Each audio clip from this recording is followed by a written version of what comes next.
আগে তো রডের বদলে বাঁশ দিছে। আপনি আমার আপনি করে কইেন না। আচ্ছা বাইকে আচ্ছা আমার একটা কথা হইলো ভাই, আপনি আমরা এখানে যখন আসছেন, আমরা অতিথি, আমরা কিছু আমরা দোকান পাড়ও নাই, কিছু আমরা আপ্যায়ন যখন করবো এই ক্ষণিকের সময়ের জন্য আমরা এটা এই জন্য সরি। আরে জোরে কি গান আপনি। আরেকটা কথা হইলো, আমি আপনাদের কাছে আমরা গ্রামবাসীর পক্ষ থেকে, ওই আলম ভাই বন্ধ করেন, আমি একটা কথা বলি, আমরা গ্রামবাসীর পক্ষ থেকে আমরা দুইটা জিনিসের আবদার আপনার কাছে দিই যিনি এখন আপনার এটা বিবেচনা, আমরা এই রাস্তাটা কথা কই আপনারে আমাদের আমি আমি বইলা নাই তারপরে বলেন আপনি আমার আপনি করে কইেন না। আচ্ছা বাইকে আচ্ছা এখন কথা হইলো, এইটা হইলো জোরফল ওই চান্দিনা রাস্তার সাথে যান, এটা জয়েন আমাদের গ্রামের এক কথা বন্ধ। এখন ওই রাস্তার সাথে এই রাস্তাটা আমরা একটু যদি দয়া কইরা কইরা দেও ভাই, আমরা উপকৃত আবার আমরা স্মরণ রাখবো তোমার কথা যে কোনো ব্যাপারে ইনশাআল্লাহ। আল্লাহর হুকুম আমরা গ্রামবাসী সব দলমত নির্বিশেষ। আর এদিক দিয়ে আমরা মসজিদের রাস্তাটা দিলা একটু টানতে দিবেন। আর স্কুলের যদি পারেন সম্ভব হয়, যদি হয় আর কি সময়ের মধ্যে, তাহলে বাউন্ডারিটা করে দিলে আমরা কৃতজ্ঞ থাকবো এবং আমরা গ্রামবাসী দলমত নির্বিশেষে আমরা একাত্মতা স্বীকার করে আমরা বুঝছেন আমার কথাটা। যদি আপনার 63টা তো গ্রাম ঘুরছেন, 63 গ্রামের ভিতরে আমার মনে হয় এই গোদাসের এই প্রাথমিক বিদ্যালয়ের মতো এরকম খারাপ অবস্থা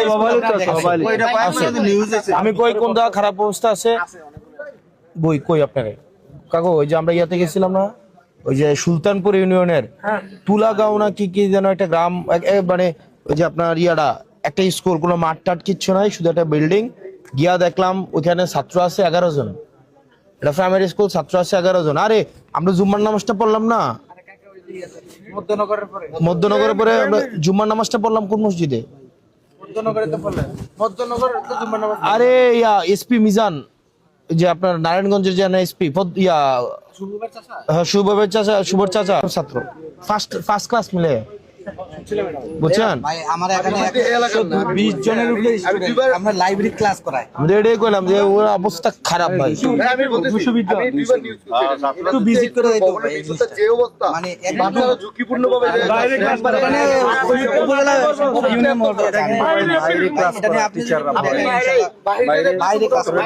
আপনি দেখে যান, আপনি প্রসিং আছে একদিন নম্বরে আনাইরা দেওয়া আছে আপনি না এর কাছে দিছি আমরা শিক্ষার দ্বারা এর কাছে। আরে হাসান ভাই 2 নম্বর 3 নম্বর আছে। সবচেয়ে বড় সমস্যা কি জানেন, ভবন সবকিছু ওই করতে সময় 3 নম্বর সামনে কথা ভবন 10 বছর যায় না, বুঝছেন?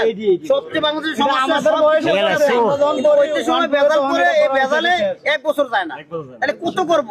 সরকার করা তো ঠিক আছে করতেছে, একটা জিনিস হয় কিন্তু ওর বলা এটা দুর্বল করে। মেন সমস্যা ইঞ্জিনিয়ার যারা দেখশুন করে সবাই সব খাইয়া এই যে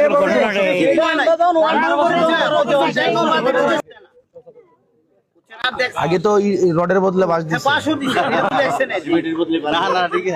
এইটাই সমস্যা, এটা ওইব ভালো করে করতে বলতে তাইলে না সরকার গুলোতে পারবে দিয়া সময় গুলোতে পারবেন না তো। আচ্ছা ওনার কথাগুলো কিছু বলতে সমাধান করবে।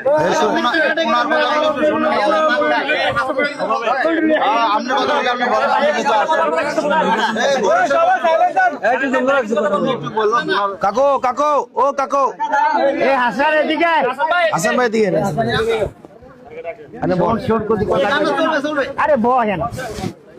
আপনার নাম আমার নাম সেম হাসান হাসনাত, এগুলো সবগুলা মানে হচ্ছে সুন্দর।